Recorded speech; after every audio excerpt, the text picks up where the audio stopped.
Ассаламу алейкум достор. Бұл видео чисто Октагон лигасына. Бұл Марсель бар ғой, бұл соңғы 2 жыл бойы ешкіммен төбелеспеген, бұл бәріме ерекше. Октагон лигасында БМФ деген пояс бар. Азыркы учурда Эркебуланда. И Эркебулан айтты, Марсель, сен менен хоть бокстан, хоть кулачкадан, хоть ММАдан любой правилада урушам деп, хоть теннистен чыгам дептир.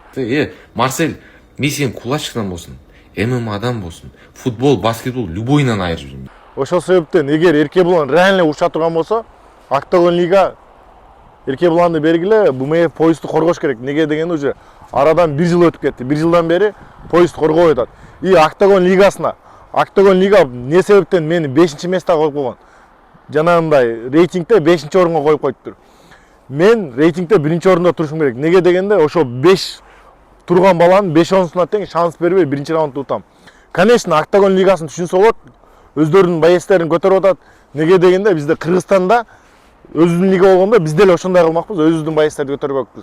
Ал жагынан эчтеке дей албайбыз. Неге дегенде Казакстанда и Эркебулан эгер реально урушайлы десең, давай, ММАдан урушайлы. Мен, блядь, ММА'ды нахуй коям, блядь.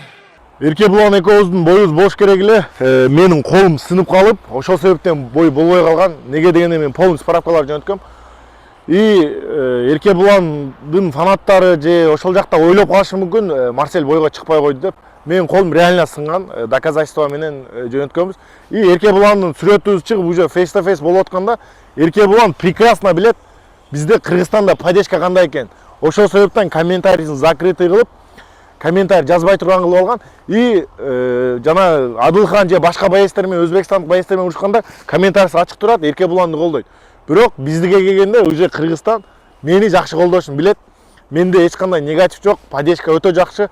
Эркебулан экөөбүз эгер ММАдан Куда кааласа 2026 Бишкекте бой болуп калса, 2026 коюлсак 25 000 адамдык арена курулуп атат. Куда кааласа бүтүп калат 25-30 миңдик. Ал болбосо Бишкек аренасы деле бар. Бишкек аренасы азыркы учурда примерно 15 000 адам батат. Ошол себептен Бишкекте өткөзсөк өтө сонун болот. Неге дегенде Бишкекте мен не только ММАдан, бокстан урушканда дагы башка жаңы ачылган лигаларда арена полный болот. Октагон лигасында 2 жолу уруштум.